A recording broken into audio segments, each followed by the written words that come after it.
বেলাল রাদিয়াল্লাহু তাআলা আনহু আল্লাহর হাবিবের আদেশে মসজিদের বাইতুল্লাহর উপরে উঠে আযান দিলেন। আযান দেওয়ার পর এলাকার মানুষরা, কাফেররা, মুশরিকরা যারা ছিল, এলাকার বিভিন্ন সম্ভ্রান্ত পরিবারের লোকজন যারা ছিল, নেতা পর্যায়ের যারা ছিল, তারা পরস্পরকে বলাবলি শুরু করলো, আয় মুহাম্মদ পাগল হয়ে গেছে নাকি? নাউযুবিল্লাহ। তারা পরস্পর বলাবলি শুরু করলো, মুহাম্মদ কি পাগল হয়ে গেল নাকি? এই এলাকার মধ্যে আমাদের একটা মান সম্মান আছে, এমন একজন ব্যক্তিকে আযান দেওয়ার জন্য দায়িত্ব দিয়ে দিল, আর কোন মানুষকে কি পায় নাই?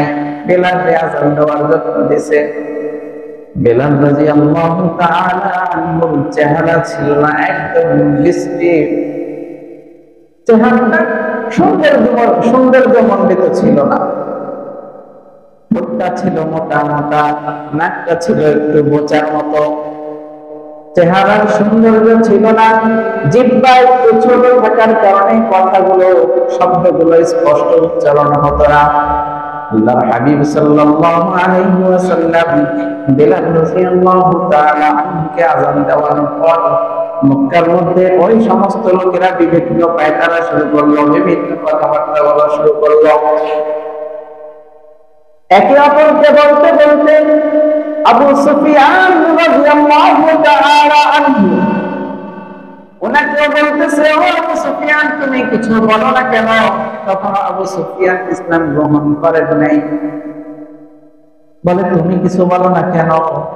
আবু সুফিয়ান বলে, না, আমি কোনো কথা বলবো না। আমি যাই বলি, আল্লাহ মুহাম্মদের আমার কথাগুলো সব জানায়া দেয়। সুবহানাল্লাহ। বলো সুফিয়ান, তুমি কিছু বলো না কেন? সুফিয়ান বলে, আমাদের কথা কি আমি বলি? আমি কি বললাম না বললাম, আমার কথাগুলো, গোপন কথাগুলো সব আর আল্লাহ তাআলা জানায়া দেয়। আবু সুফিয়ান বলে, না, আমি কিছুই বলবো না, আমার কোনো মন্তব্য নাই। পরস্পর বলাবলি শুরু করার পর হযরত বেলাল রাদিয়াল্লাহু তাআলা আনহুর ব্যাপারে যখন বিভিন্ন কথাবার্তা শুরু হয়ে গেল, আল্লাহর হাবিব সাল্লাল্লাহু আলাইহি ওয়াসাল্লাম মুয়াজ্জিন চেঞ্জ করে দিলেন। কি করলেন? মুয়াজ্জিন চেঞ্জ করে দিলেন। মুয়াজ্জিন চেঞ্জ করার পর ফজরের আযান দেয় মুয়াজ্জিন। ফজরের আযান দেওয়ার পর সাহাবায়ে কেরাম মসজিদের মধ্যে বসে আছে, অন্ধকার কাটে না, রাত কাটতেছে না। আযান দেওয়ার পর ঘন্টার পর ঘন্টা বসে আছে, অথচ সকাল হচ্ছে না।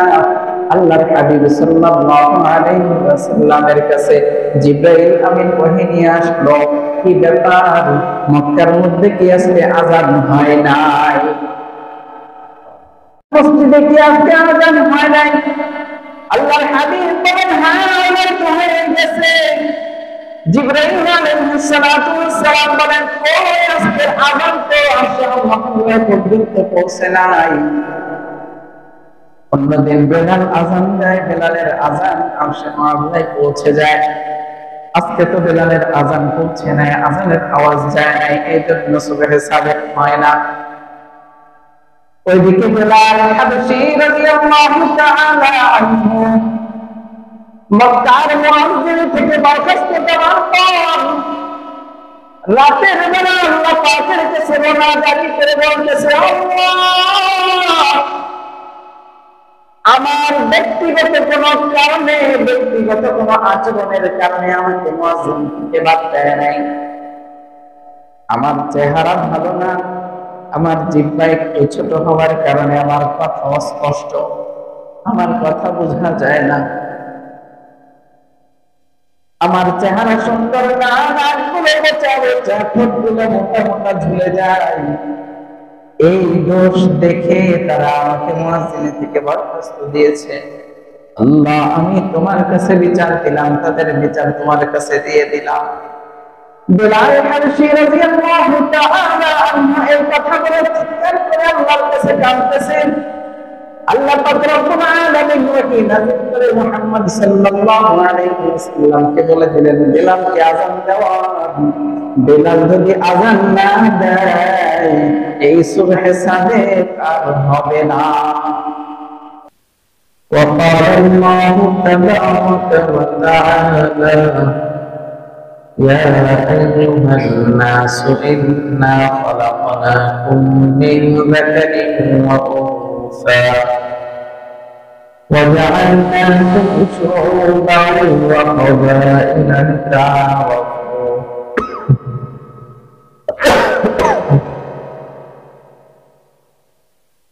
إن أكرمكم عند الله أتقاكم إن الله عليم خبير. قالت الأعراب آمنا قل لم تؤمنوا ولكن قولوا أسلمنا ولما يدخل الإيمان في قلوبكم وإن تطيعوا الله ورسوله لا يلدكم من أعمالكم شيئا إن الله غفور رحيم. صدق الله مولانا العظيم وصدق رسوله النبي الكريم ونحن على ذلك لمن الشاهدين والشاكرين والحمد لله رب العالمين. الحمد لله. معزز محترم মুসলিম کرام, আমরা সর্বপ্রথম সেই মহান রব্বুল আলামিনের দরবারে শুকরিয়া আদায় করছি যে মহান রব্বুল আলামিন আমাদেরকে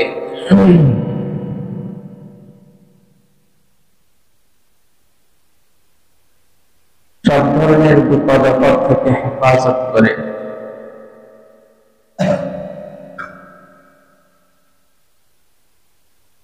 সুস্থতার সাথে আল্লাহ পাকের ঘর মসজিদে এসে বসার মতো সুযোগ করে দিয়েছেন। এই জন্য আমরা হৃদয়ের গভীর থেকে মহান রবের দরবারে শুকরিয়া আদায় করি, বলি আলহামদুলিল্লাহ।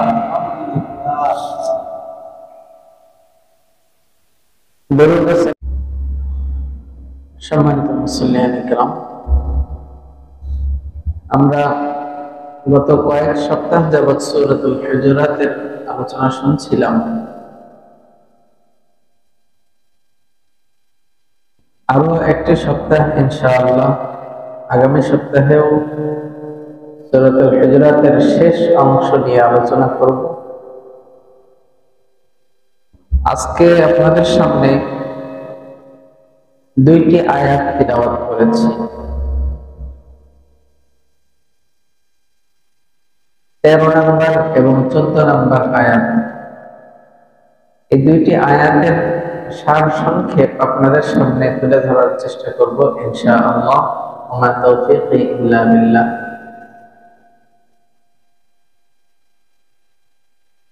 আমরা গত সপ্তাহের আলোচনায় শুনেছিলাম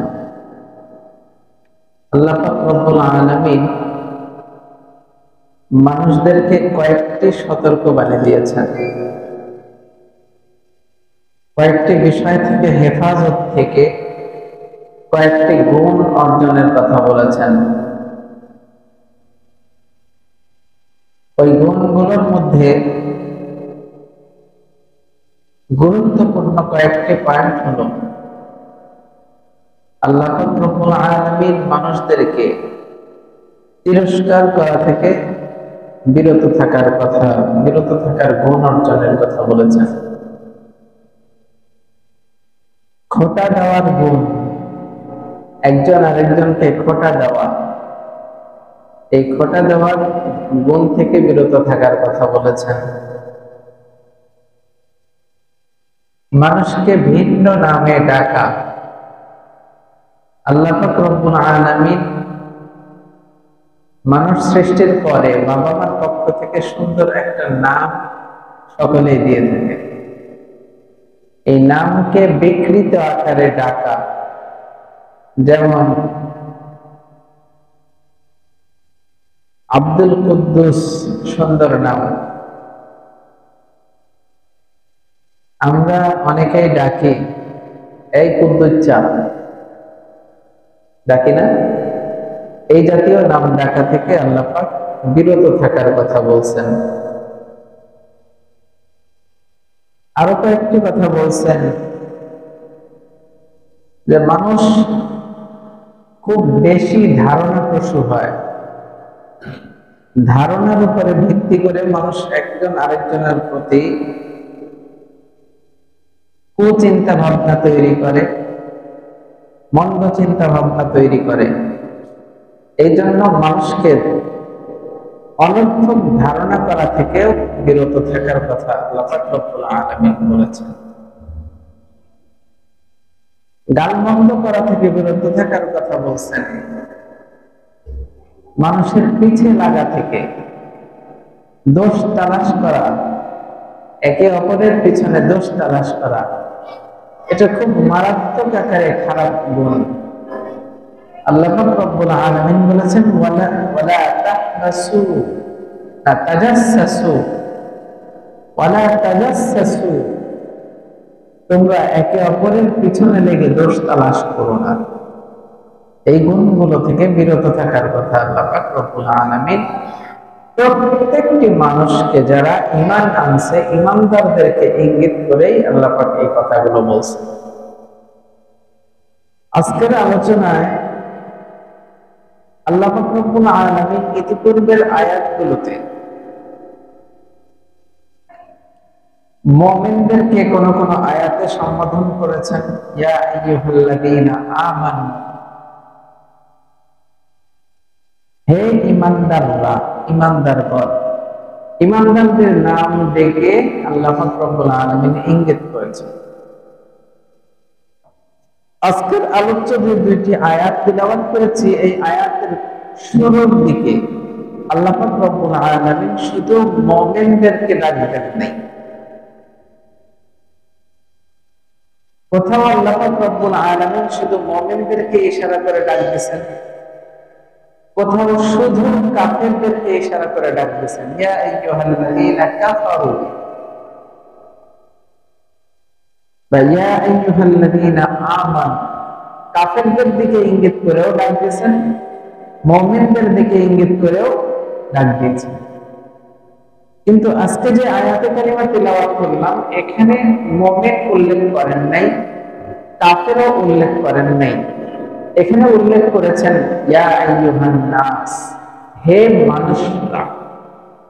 মানুষ বলতে দুনিয়াতে যত মানুষ বসবাস করে, সে হতে পারে মুসলমান, হতে পারে হিন্দু, হতে পারে খ্রিস্টান, হতে পারে ইহুদি, যে যে জাতেরই হোক না কেন, আল্লাহ পাক রব্বুল আলামিন প্রত্যেককে একসাথে ডাক দিয়ে বললেন ইয়া আইয়ুহান নাস, হে মানুষরা।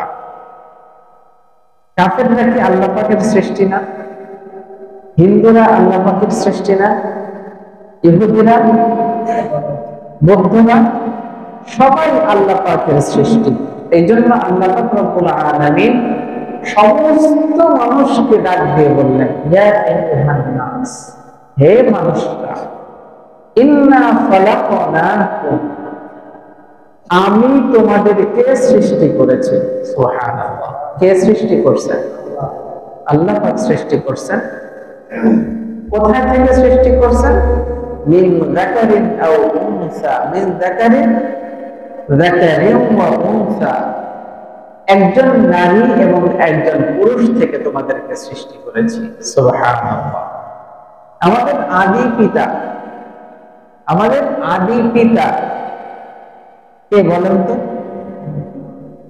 হ্যাঁ, আদম আলাইহিস সালাতু ওয়াস সালাম। আর জাতির পিতা হযরত ইব্রাহিম আলাইহিস সালাতু ওয়াস সালাম। আমাদের আদি পিতা হলেন আদম আলাইহিস সালাতু ওয়াস সালাম। আল্লাহ পাক এখানে ইঙ্গিত করলেন ইন্না খালাকনাকুম মিন যাকারিন ওয়া উনসা, আমি তোমাদেরকে একজন পুরুষ এবং একজন নারী থেকে সৃষ্টি করেছি। সুবহানাল্লাহ।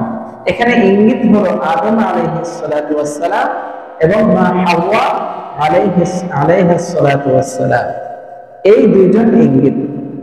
আল্লাহ পাক রব্বুল আলামিন বলেন, আমি আদম এবং হাওয়া থেকে তোমাদেরকে সৃষ্টি করেছি। সমস্ত মানুষদেরকে ডাক দিয়ে বলতেছেন, وَجَعَلْنَاكُمْ شُعُوبًا وَقَبَائِلَ لِتَعَارَفُوا। ও দুনিয়ার মানুষ, আমি তোমাদেরকে একজন নারী এবং একজন পুরুষ থেকে সৃষ্টি করছি। وَجَعَلْنَاكُمْ شُعُوبًا وَقَبَائِلَ لِتَعَارَفُوا। পুরুষ এবং নারী একজন একজন থেকে সৃষ্টি করার পর আমি তোমাদেরকে বিভিন্ন গোত্র বিভক্ত করেছি, বিভিন্ন গোত্রে বিভক্ত করেছি এবং তোমাদেরকে বিভিন্ন সম্প্রদায়ের সাথে বিভক্ত করছি। সবাইকে এক করে দিই নাই। আমরা বাংলাদেশের প্রেক্ষাপটে আমরা দেখি আমাদের বংশগতভাবে কেউ সরকার বংশ, কেউ মিয়া বংশ, কেউ ফকির বংশ আছে, আপনারা দেখছেন কিনা?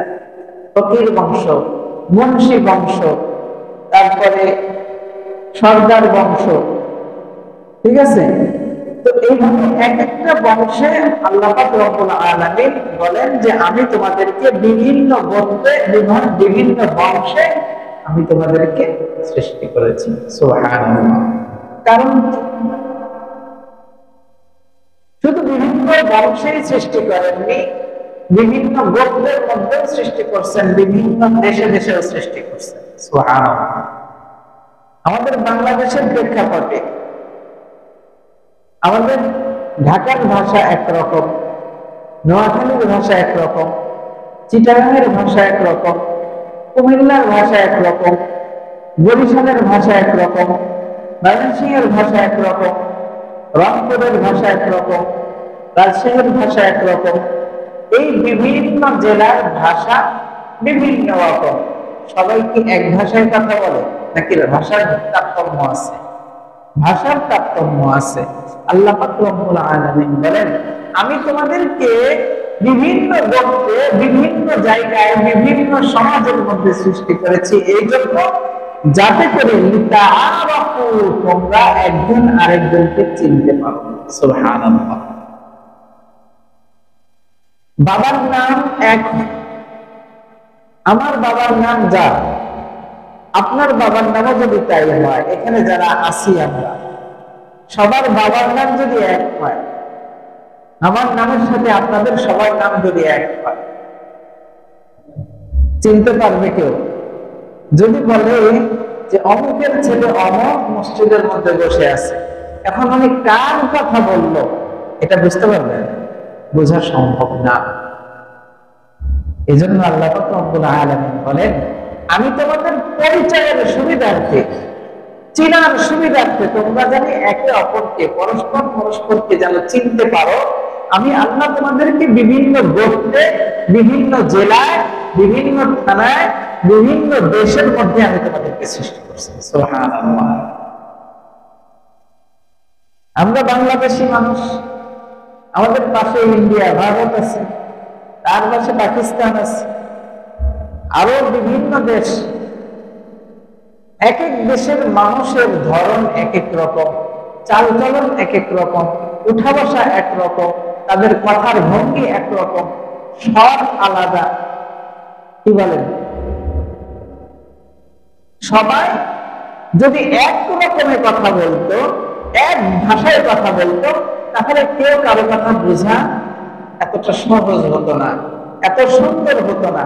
আল্লাহ পাক রব্বুল আলামিন সৌন্দর্যমণ্ডিত করার জন্য বিভিন্ন বৈচিত্র্যের মধ্যে দিয়ে বিভিন্ন জায়গায় এক এক দেশের মানুষের চেহারা এক এক রকম, এক এক দেশের মানুষের রং এক এক রকম, আফ্রিকার মানুষের অবস্থা একরকম, বাংলাদেশের মানুষের অবস্থা একরকম, তারপরে রাশিয়ার মানুষের অবস্থা আরেক রকম, আফগানিস্তানের মানুষের চেহারা আরেক রকম। তো আল্লাহ পাক এই সৌন্দর্যটা দিলেন কেন?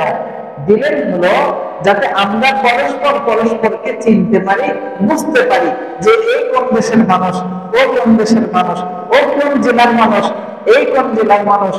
এই পরিচয়গুলো সঠিকভাবে পাওয়ার জন্য আল্লাহ পাক রব্বুল আলামিন বলেন, আমি তোমাদেরকে বিভিন্ন গোত্রে সৃষ্টি করছি, বিভিন্ন বংশের মধ্যে সৃষ্টি করছি, যাতে করে তোমরা একে অপরকে চিনতে পারো। সুবহানাল্লাহ, সুবহানাল্লাহ।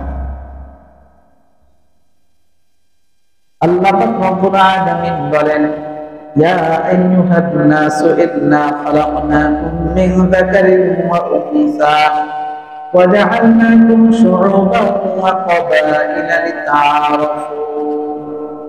ও দুনিয়ার মানুষ, আমি তোমাদেরকে সৃষ্টি করলাম একজন নারী একজন পুরুষ থেকে, যাতে করে তোমরা একে অপরকে চিনতে পারো, ভালো করে পরিচয় জানতে পারো। এই জন্য তোমাদেরকে এক জায়গার মধ্যে একরকম ভাবে আমি তৈরি করি নাই, তোমাদেরকে ভিন্ন ভিন্ন জায়গায় ভিন্ন ভিন্ন গোত্রের মধ্যে সর্দার বংশ, সরকার বংশ, সব ধরনের আলাদা আলাদা বংশের মধ্যে দিয়েছি, যাতে করে তোমরা পরিচয় লাভ করতে পারো সে অমুক গোত্রের অমুক বাবার সন্তান। সুবহানাল্লাহ। এরপরে আল্লাহ পাক রব্বুল আলামিন বলেন, ইন্না আকরামাকুম ইনদাল্লাহি আতকাকুম। নিশ্চয়ই আল্লাহ পাক রব্বুল আলামিন তোমাদেরকে সম্মানিত করবেন। আল্লাহ পাকের কাছে ওই ব্যক্তি সবচেয়ে সম্মানিত, গ্রহণযোগ্যতা লাভ করতে পারে। আতকাকুম, তোমাদের মধ্যে যে সবচেয়ে তাকওয়াবান, ওই ব্যক্তি আল্লাহর কাছে সবচেয়ে প্রিয়, সবচেয়ে পছন্দের এবং সবচেয়ে মর্যাদাপূর্ণ। সুবহানাল্লাহ। এই আয়াতে কারিমা নাযিলের প্রেক্ষাপটটা কি? আয়াতে কারিমা নাযিল হয়েছে মক্কা বিজয়ের পর। মক্কা বিজয়ের পর আল্লাহর হাবিব সাল্লাল্লাহু আলাইহি ওয়াসাল্লাম হযরত বিলাল রাদিয়াল্লাহু তাআলা আনহুকে মসজিদে বাইতুল্লাহর উপরে উঠে আযান দেওয়ার ঘোষণা দিলেন যে, বিলাল, তুমি তো এতদিন মসজিদে নববীর মুয়াজ্জিন ছিলে, আজকে তুমি বাইতুল্লাহর উপরে উঠে বাইতুল্লাহর ছাদের মধ্যে উঠে তুমি আযান দাও। সুবহানাল্লাহ। হযরত বিলাল রাদিয়াল্লাহু তাআলা আনহু মসজিদে নববীর মুয়াজ্জিন থাকা সত্ত্বেও আল্লাহর হাবিব সাল্লাল্লাহু আলাইহি ওয়াসাল্লাম বাইতুল্লাহর উপরে উঠে আযান দেওয়ার কথা বললেন। হযরত বিলাল রাদিয়াল্লাহু তাআলা আনহু আল্লাহর হাবিবের আদেশে মসজিদের বাইতুল্লাহর উপরে উঠে আযান দিলেন। আযান দেওয়ার পর এলাকার মানুষরা, কাফেররা, মুশরিকরা যারা ছিল, এলাকার বিভিন্ন সম্ভ্রান্ত পরিবারের লোকজন যারা ছিল, নেতা পর্যায়ের যারা ছিল, তারা পরস্পরকে বলাবলি শুরু করলো, আয় মুহাম্মদ পাগল হয়ে গেছে নাকি? নাউজুবিল্লাহ। তারা পরস্পর বলাবলি শুরু করলো, মুহাম্মদ কি পাগল হয়ে গেল নাকি? এই এলাকার মধ্যে আমাদের একটা মান সম্মান আছে, এমন একজন ব্যক্তিকে আযান দেওয়ার জন্য দায়িত্ব দিয়ে দিল, আর কোন মানুষকে কি পায় নাই বেলালকে আযান দেওয়ার জন্য দিয়েছে। বেলাল রাদিয়াল্লাহু তাআলা আনহুর চেহারা ছিল না একদম বিশ্রী, চেহারাটা সৌন্দর্যমণ্ডিত ছিল না, ঠোঁটটা ছিল মোটা মোটা, নাকটা ছিল একটু বোচার মতো, চেহারার সৌন্দর্য ছিল না, জিহ্বা একটু ছোট থাকার কারণে কথাগুলো, শব্দগুলো স্পষ্ট উচ্চারণ হতো না। আল্লাহর হাবিব সাল্লাল্লাহু আলাইহি ওয়াসাল্লাম বিলাল রাদিয়াল্লাহু তাআলা আনহুকে আযান দেওয়ানোর পর মক্কার মধ্যে ওই সমস্ত লোকেরা বিভিন্ন পায়তারা শুরু করলো, বিভিন্ন কথাবার্তা বলা শুরু করলো। একে অপরকে বলতে বলতে আবু সুফিয়ান রাদিয়াল্লাহু তাআলা আনহু ওনাকে বলতেছে, ও আবু সুফিয়ান, তুমি কিছু বলো না কেন? তখন আবু সুফিয়ান ইসলাম গ্রহণ করেন নাই। বলে তুমি কিছু বলো না কেন? আবু সুফিয়ান বলেন, না আমি কোনো কথা বলবো না, আমি যাই বলি আল্লাহ মুহাম্মদ আমার কথাগুলো সব জানায়া দেয়। সুবহানাল্লাহ। বলো সুফিয়ান তুমি কিছু বলো না কেন? সুফিয়ান বলে, মুহাম্মদের কথা কি আমি বলি? আমি কি বললাম না বললাম আমার কথাগুলো, গোপন কথাগুলো সব আর আল্লাহ তাআলা জানায়া দেয়। আবু সুফিয়ান বলেন, না আমি কিছুই বলবো না, আমার কোনো মন্তব্য নাই। পরস্পর বলাবলি শুরু করার পর হযরত বেলাল রাদিয়াল্লাহু তাআলা আনহুর ব্যাপারে যখন বিভিন্ন কথাবার্তা শুরু হয়ে গেল, আল্লাহর হাবিব সাল্লাল্লাহু আলাইহি ওয়াসাল্লাম মুয়াজ্জিন চেঞ্জ করে দিলেন। কি করলেন? মুয়াজ্জিন চেঞ্জ করে দিলেন। মুয়াজ্জিন চেঞ্জ করার পর ফজরের আযান দেয় মুয়াজ্জিন। ফজরের আযান দেওয়ার পর সাহাবায়ে কেরাম মসজিদের মধ্যে বসে আছে, অন্ধকার কাটে না, রাত কাটতেছে না। আযান দেওয়ার পর ঘন্টার পর ঘন্টা বসে আছে, অথচ সকাল হচ্ছে না। আল্লাহর হাবিব সাল্লাল্লাহু আলাইহি ওয়াসাল্লামের কাছে জিবরাইল আমিন ওহী নিয়ে আসলো, কি ব্যাপার মক্কার মধ্যে কি আজকে আযান হয় নাই? মসজিদে কি আজকে আযান হয় নাই? আল্লাহর হাবিব বলেন, হ্যাঁ আমার তো হয়ে গেছে। জিবরাইল আলাইহিস সালাতু ওয়াস সালাম বলেন, ওই আজকের আযান তো আরশে মাহমুদ পর্যন্ত পৌঁছে নাই।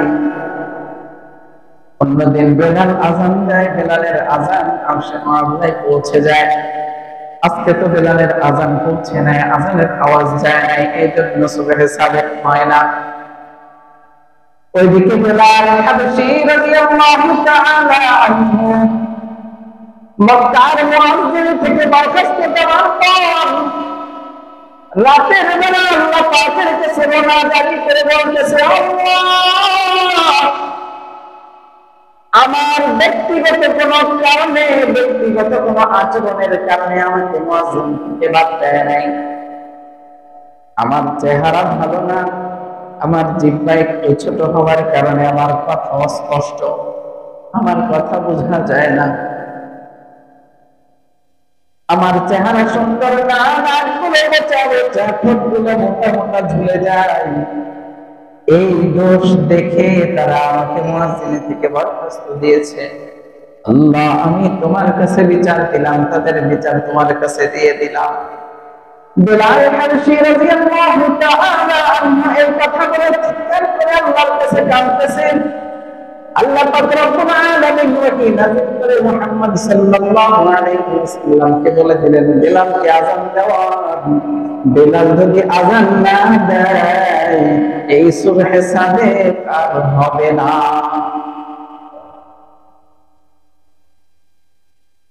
আল্লাহ পাক রব্বুল আলামিন এই আয়াত কারিমা নাযিল করে দিলেন, ইন্না আকরামাকুম ইনদাল্লাহি আতকাকুম। তোমাদের মধ্যে আল্লাহ পাকের নিকট ওই ব্যক্তি সবচেয়ে প্রিয়, ওই ব্যক্তির মহব্বত আল্লাহ পাকের কাছে বেশি, ওই ব্যক্তির মর্যাদা আল্লাহ পাকের কাছে সবচেয়ে বেশি যে আল্লাহকে অধিক পরিমাণ ভয় করে, তাকওয়া অর্জন করেছে। চেহারা কোনো ম্যাটার করে না, চেহারার কোনো গুণ আল্লাহ পাকের কাছে পছন্দ না। আল্লাহ পাকের কাছে পছন্দ হলো দ্বীনের কাইফিয়াত। আল্লাহ পাকের কাছে পছন্দ হলো মানুষের দিল কি চায়, আল্লাহ পাককে কে কতটুকু ভয় করে। ভয় যদি আল্লাহ পাকের সাথে 100% ভয় দেখানো যায়, তাহলে আল্লাহ পাক রব্বুল আলামিন তার সম্মান সমাজের মধ্যে বাড়ায়া দেয়। সুবহানাল্লাহ। বেলাল রাদিয়াল্লাহু তাআলা আনহু দেখতে সুন্দর ছিলেন না, কিন্তু আযান না দিলে ফজর হয় না। সুবহানাল্লাহ। কেন হয় না? কারণ বেলালের কান্না আল্লাহ পাকের পছন্দ হয়নি। বেলাল তোমরা কথা বলতো, বেলালের মুখের আওয়াজ অস্পষ্ট, তারপরে দিলের কাইফিয়াতের কারণে আল্লাহ পাক রব্বুল আলামিন বেলালের মর্যাদাকে বাড়ায়া দিয়েছেন। সুবহানাল্লাহ। নবী সাল্লাল্লাহু আলাইহি ওয়াসাল্লাম মেহরাজ থেকে আসার পর বেলালকে বলে, ও বেলাল, তুমি কি আমল করো যে জান্নাতে আমার আগে তোমার আওয়াজ পেয়ে আসলাম? বেলাল রাদিয়াল্লাহু তাআলা আনহু বলেন, ও আল্লাহর হাবিব, আমি কি আমল করি আপনি তো জানেনই। নতুন কোন আমল করি না। নতুন আমলের মধ্যে একটা মাত্র আমল আমার আছে, সেটা হলো প্রত্যেক ওয়াক্ত নামাজের সময় আমি যখন ওযু করি, যখনই ওযু করি, ওযুর পরে 2 রাকাত তাহিয়াতুল ওযুর নামাজ পড়ে নিই। সুবহানাল্লাহ। এর কারণে আল্লাহ পাক রব্বুল আলামিন বেলালের মর্যাদাকে বাড়ায় দিয়েছেন। সুবহানাল্লাহ। তো আল্লাহ পাকের কাছে চেহারা সুন্দর হবে এটা ম্যাটার করে না। আল্লাহ পাকের কাছে কোনটা ম্যাটার করে, কোনটার গুরুত্ব বেশি? দিলের কাইফিয়ত, আল্লাহর ভয় দিলের ভিতরে যার যত বেশি থাকবে, আল্লাহ পাকের কাছে তার সম্মান মর্যাদা তত বেশি হবে। ইন্নাল্লাহা আলিমুন খাবীর। আল্লাহ পাক রব্বুল আলামিন সবকিছু জানেন, সবকিছুর খবর রাখে। এরপরে আয়াতে আল্লাহ পাক রব্বুল আলামিন বলেন, قالتিল আ'রাবু আমান্না قالتিল আ'রাবু আমান্না قل لم تؤمنوا ولكن قولوا أسلمنا ولما يدخل الإيمان في قلوبكم। আল্লাহর হাবিব সাল্লাল্লাহু আলাইহি ওয়াসাল্লামের কাছে কিছু গ্রাম্য লোকেরা আসলো। কারা আসলো? গ্রাম্য কিছু লোকেরা আসলো। কেন আসলো আগে সেই কথাটা বলি। গ্রাম্য লোকেরা আসছে হলো সাহাবায়ে কেরামদের মধ্যে থেকে ত্রাণ বিতরণ হয় না, ত্রাণ গরিব দুঃখীদের মাঝে যেমন ত্রাণ বিতরণ হয়, সাহাবায়ে কেরামদের পক্ষ থেকে এই ধরনের ত্রাণ বিতরণ হচ্ছিল। তো আমাদের অনেক সুবিধাবাদী মানুষ আছে না, যাদের কোনো সমস্যা নাই, এরাও ত্রাণ নিতে দৌড়ায়, আছে না নাই? এমন গুণের মানুষ আছে না নাই? আছে। কোনো সমস্যাই নাই, তারপরে দৌড়ায় কিসের জন্য? যে আমাদের অভাব আছে, এটার সমস্যা ওইটার সমস্যা দেখায়া সেখান থেকে ত্রাণ গ্রহণ করতে চায়। নবীজির যুগেও এমন ছিল। নবীজি সাল্লাল্লাহু আলাইহি ওয়াসাল্লামের কাছ থেকে গ্রাম্য লোকেরা আসলো। আসার পর বলে, ক্বালাতিল আ'রাবু আমান্না। গ্রাম্য লোকেরা এসে বলে, ও আল্লাহর হাবিব, আমরা ঈমান আনছি। আমরা কি আনছি? ঈমান আনছি। গ্রাম্য লোকেরা এসে বলল, আমরা ঈমান আনছি। আল্লাহ পাক রব্বুল আলামিন মনের খবর জানেন কি জানেন না? মনের খবর জানেন। আল্লাহ পাক রব্বুল আলামিন তাদের মনের খবর জেনে আল্লাহর হাবিব সাল্লাল্লাহু আলাইহি ওয়াসাল্লামকে বললেন, কুল লাম তুমিনু ওয়ালাকিন কুলু আসলামনা। ও আল্লাহর হাবিব, আমার হাবিব, তারা যে আপনার কাছে এসে বলেছে আমরা ঈমান আনছি, কিন্তু আপনি তাদেরকে বলে দেন, লাম তুমিনু, তোমরা ঈমান আনো নাই, ওয়ালাকিন কুলু আসলামনা, তোমরা ঈমান তো আনো নাই, বরং আত্মসমর্পণ করছো।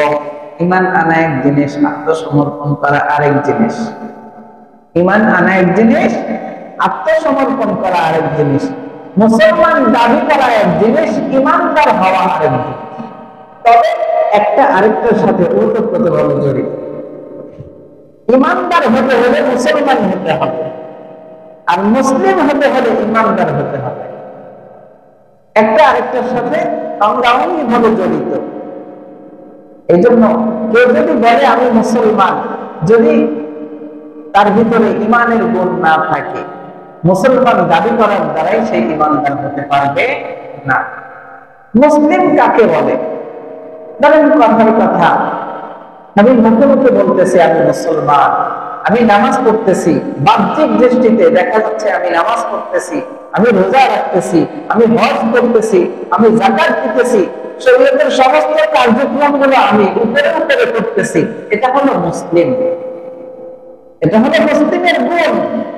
কিন্তু ইমানের গুণটা বাহ্যিক দৃষ্টিতে দেখা যায় না। ইমান হলো ভেতরগত জিনিস। ইমান কোথাকার জিনিস? ভেতরগত জিনিস।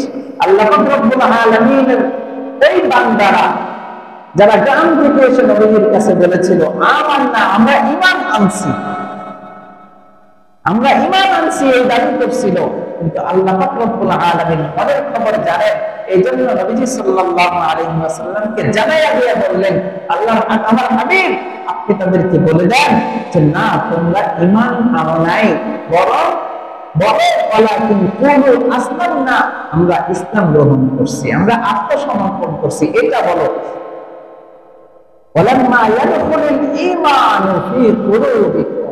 তোমরা আত্মসমর্পণ করছো ঠিকই, কিন্তু তোমাদের কলবের ভিতরে, তোমাদের অন্তরের ভিতরে, তোমাদের হৃদয়ের ভিতরে ঈমান নামক জিনিসটা এখনো প্রবেশ করতে পারে নাই। তাহলে বোঝা গেল ঈমান এক জিনিস, ইসলাম আরেক জিনিস।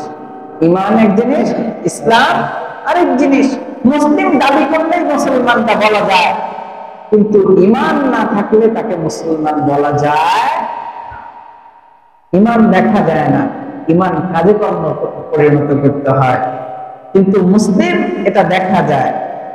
বাহ্যিক দৃষ্টির নাম হলো মুসলিম, আর ভেতরগত জিনিসটার নাম হলো ঈমান। দুইটা একটা আরেকটার সাথে জড়িত। যদি দুইটাকে কেউ আলাদা করতে চায়, সে ঈমান গ্রহণ করতে পারবে না, আর নয়তো মুসলিম হতে পারবে না।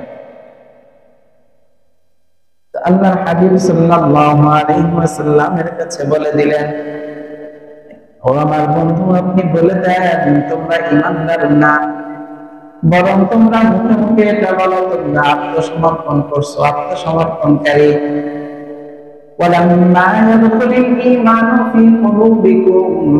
তোমাদের অন্তরের মধ্যে এখনো ঈমানের নূরটা প্রবেশ করতে পারে না।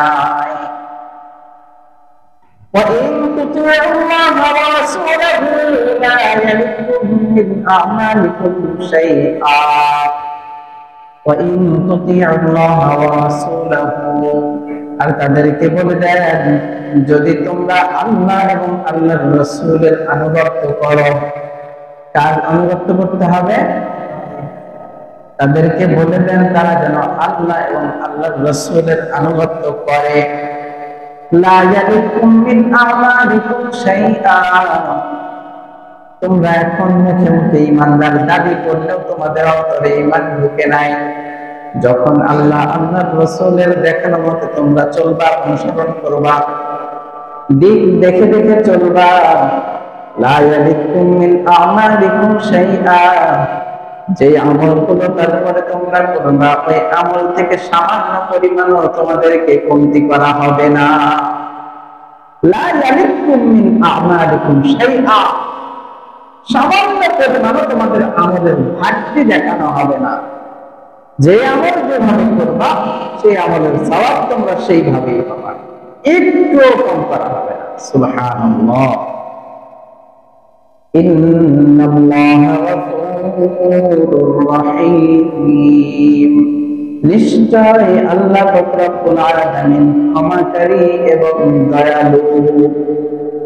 আল্লাহ পাক কি? ক্ষমাকারী এবং দয়ালু। মুহতারাম হাজিরিন, এখান থেকে আমাদের শিক্ষা কি? আমাদের আজকের আলোচনা থেকে আমরা শিক্ষা গ্রহণ করতে হবে আমাদের, যে আল্লাহ পাক রব্বুল আলামিন বললেন যে আমি মানুষকে, তোমাদের সবাইকে সৃষ্টি করছি। এখানে ইসলামের কথা বলেন নাই, মুসলমানের কথা বলেন নাই, ইমানদারের কথা বলেন নাই। সমস্ত মানুষ, পৃথিবীতে যত মানুষ বসবাস করে সমস্ত মানুষকে বলেছেন যে আমি তোমাদেরকে সৃষ্টি করছি একজন নারী একজন পুরুষ থেকে। এই জন্য নারী পুরুষের সম্মান আল্লাহ পাকের কাছে আছে না নাই? আছে।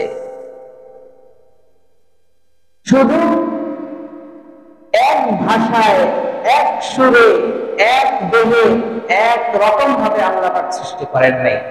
বিভিন্ন আকারে, বিভিন্ন আকৃতিতে, বিভিন্ন সৌন্দর্যে আল্লাহ পাক রব্বুল আলামিন সৃষ্টি করেছেন। কারণ দুনিয়ার বুকে এই ধরনের সৌন্দর্য যদি মানে একে অপরের সাথে যদি ভিন্নতা না থাকতো, তাহলে মানুষ আল্লাহ পাকের কথা স্মরণ করতো না। মানুষ কি করতো না?